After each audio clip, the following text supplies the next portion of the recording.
जय हिंद। स्वागत है आपका हमारे इस YouTube सीरीज के अंदर, जहां पर हम रोज करंट अफेयर की क्लास आपके लिए लेके आते हैं। और आज भी काफी महत्वपूर्ण टॉपिक जो करंट अफेयर्स की होने वाली है, और ये करंट अफेयर साइंस और टेक की होने वाली है। साथ साथ में मैं एक मैराथन क्लास भी लेने वाला हूँ। चलिए वीडियो में आगे बातचीत करते हैं। पहले वीडियो की शुरुआत करते हैं।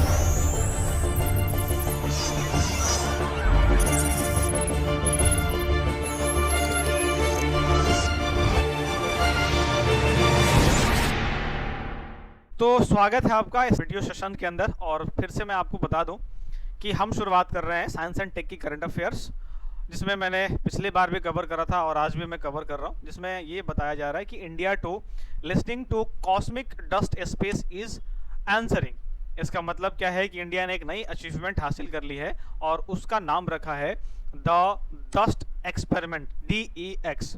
चर्चा में क्यों है भाई?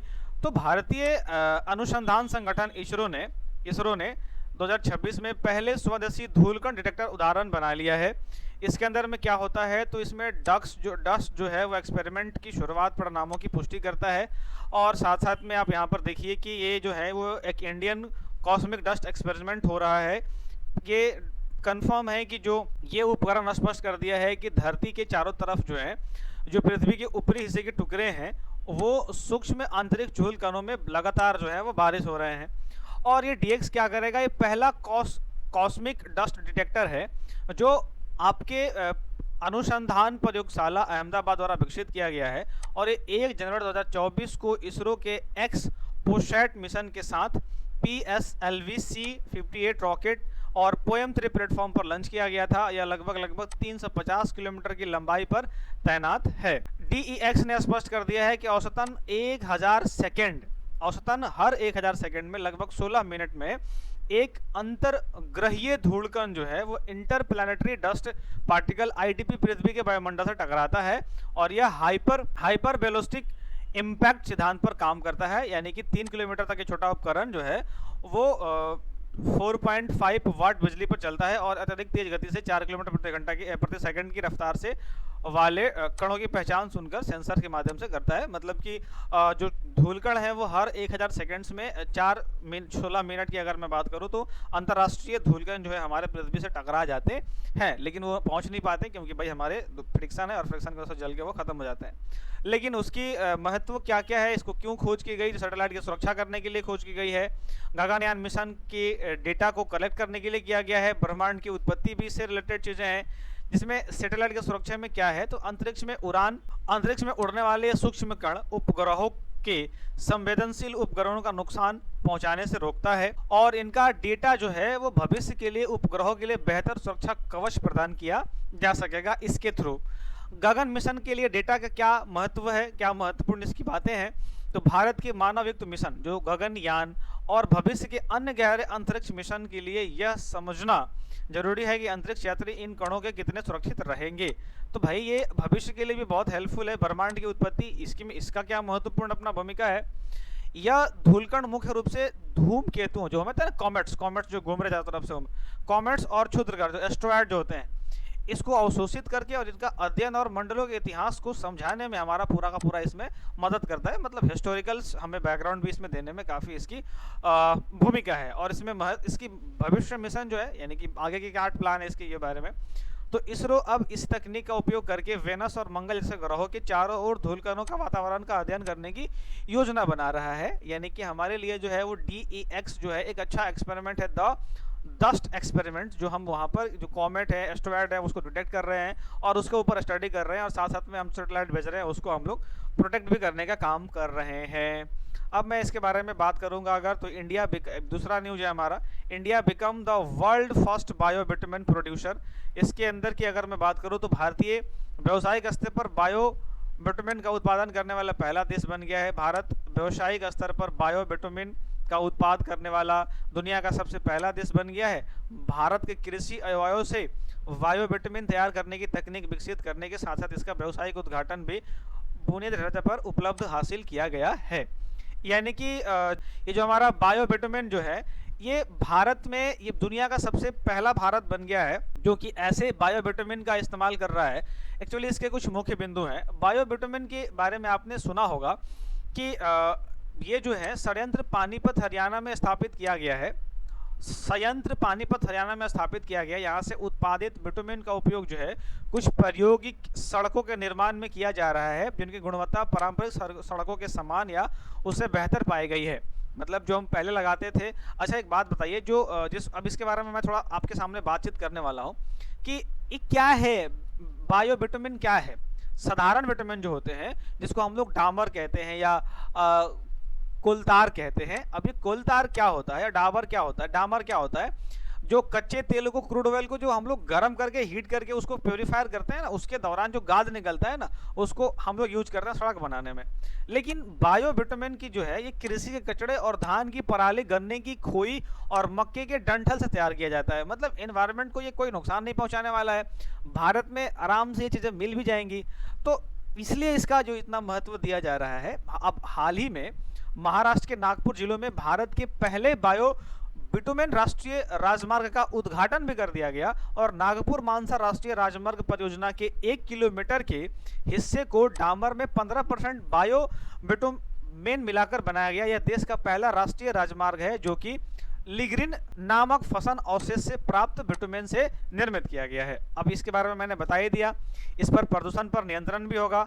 आयात में जो हम कमी करेंगे उसमें हमारा भारत का हर साल लगभग 30 लाख टन बिटुमेन आयात करता है और वो कमी होगी तो भारत हमारा निर्भरता बढ़ेगा, दूसरों पर निर्भर कम रहेंगे, विदेशी मुद्राओं में बचाव होगी और सबसे बड़ी बात यह है कि भाई ये पॉल्यूशन को बहुत कम करेगा, क्योंकि इसको जलाने में काफ़ी ज़्यादा पॉल्यूशन होता है। किसानों की आय बढ़ेगी, पराली जलाने नहीं पड़ेगी, तो जलाने से और ज़्यादा पॉल्यूशन होता है, तो थोड़ा रोकेंगे। अगला हमारा जो टॉपिक है वो है एम-पेम्बा इफेक्ट। एम-पेम्बा इफेक्ट क्या है भाई साहब? तो एम-पेम्बा इफेक्ट को समझने के लिए एक सुपर कंप्यूटर संचालित सिमुलेशन विकसित की गई है। हाल ही में आईआईटी इंदौर और अन्य प्रमुख संस्थाओं के शोधकर्ताओं ने एम-पेम्बा प्रभाव इफेक्ट को आणविक स्तर पर समझने के लिए सुपर कंप्यूटर संचालित simulation, super computer driven simulation विकसित किए हैं। इसकी स्तर क्या होती है? तो भाई वैज्ञानिक की क्लासिक सिमुलेशंस का उपयोग करके यह देखा गया कि पानी के जो आणविक यानी कि अणु जो होते हैं, मॉलिक्यूल्स होते हैं, वो अलग अलग तापमान पे कैसे काम करते हैं। अब ये बड़ा दिलचस्प बात है। जनरली लोगों को लगता है कि अगर मैं ठंडे पानी और गर्म पानी को एक साथ जमाने की कोशिश करूंगा तो ठंडा पानी जल्दी जमेगा, लेकिन बात यहाँ पर उल्टी है कि गर्म पानी जल्दी जमेगा। जी हाँ, ये मैं नहीं कह रहा, आप इसके बारे में देखिए। हाइड्रोजन बॉन्डिंग की अगर बात किया जाए तो हाइड्रोजन बॉन्डिंग में शोध में पाया गया कि गर्म पानी में हाइड्रोजन बॉन्ड टूटने और फिर से व्यवस्थित होने की प्रक्रिया उसे जमने के लिए आवश्यक क्रिस्टल संरचना बनाने में मदद कर सकती है। नॉन इक्विलिब्रियम फिजिक्स की अगर मैं बात करूं तो यह सिमुलेशन यह समझाने में मदद करता है कि कोई सिस्टम संतुलन यानी इक्विलिब्रियम से बाहर होने पर कैसा व्यवहार करता है।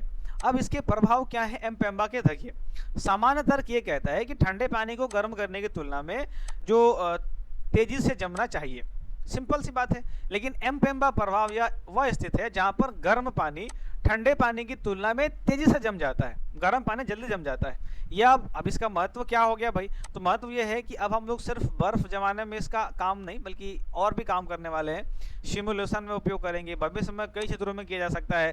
सूक्ष्म स्तर पर अणुओं की जो गति है उसको समझा जा सकता है, ऊर्जा संचयन हो सकता है, बैटरी और थर्मल स्टोरेज में सिस्टम अधिक सुसल बनाया जा सकता है।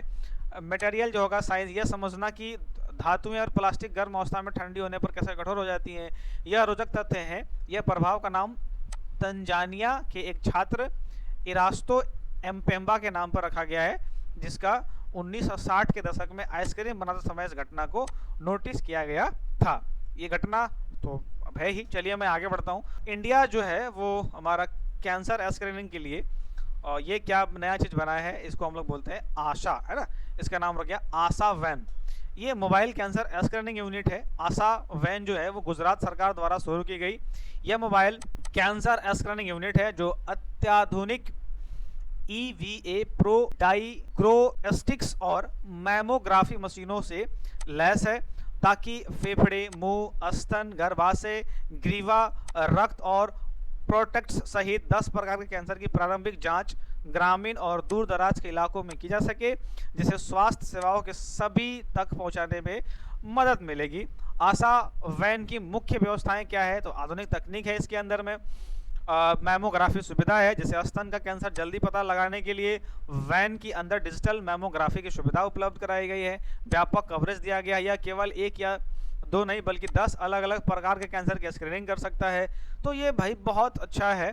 विशेष रूप से गर्भाशय ग्रीवा के कैंसर की सटीक जानकारी में मदद मिल सकता है। साथ साथ में यहाँ ऑन द स्पॉट रिपोर्टिंग, ग्रामीण क्षेत्रों में जांच के साथ साथ प्राथमिकता परामर्श भी वही मिल जाता है, जिससे इलाज शुरू करने में देरी ना हो सके। इसकी क्या महत्वपूर्ण बात रही है, कैंसर के इलाज में अर्ली डिटेक्शन, जल्दी पहचान ही सबसे बड़ा हथियार है। और जब कैंसर का पता पहली या दूसरी स्टेज पर चलता है तो जीवित रहने के लिए दर, सर्वाइवल रेट काफ़ी अधिक होती है। और आशा वैन इस तरह को मतलब है ना, ये बहुत इसकी पार्ट रही है। अब यहाँ पर मैं 10वां नंबर अगर बात करूँ, निपाह वायरस, इसको न्यू बोलते हैं। ये चर्चा में क्यों है? निपाह वायरस एक खतरनाक वायरस है जो जानलेवा वायरस है। मुख्य रूप से चमगादड़ और सुअर जैसे जानवरों से इंसान में फैलता है। इसे जूनोटिक वायरस भी कहा जाता है। जनवरी 2026 में पश्चिम बंगाल में इसके मामले सामने आए। बाद में स्वास्थ्य विभाग ने कड़े निर्देश जारी किए हैं और इस वायरस की गंभीरता का अंदाज इस बात से लगाया जा सकता है कि मृत्यु दर इसकी 40 से 75% तक है। निपाह वायरस इसलिए इसमें चर्चा में आ गई। ये कैसे फैलता है? ये संक्रमित फैलाव इसके अंदर में होता है। चमगादड़ द्वारा जूठे किए गए फल या खजूर या आम, अगर उसका रस पी लेना, उसको खा लेना, जानवरों से संपर्क, जैसे संक्रमण सुअर, कुत्ते, बिल्ली से सीधे संपर्क में आ जाना, मानव से मानव, संक्रमित व्यक्ति से लार, मूत्र या अन्य शारीरिक तरल पदार्थ के संपर्क में आ जाना।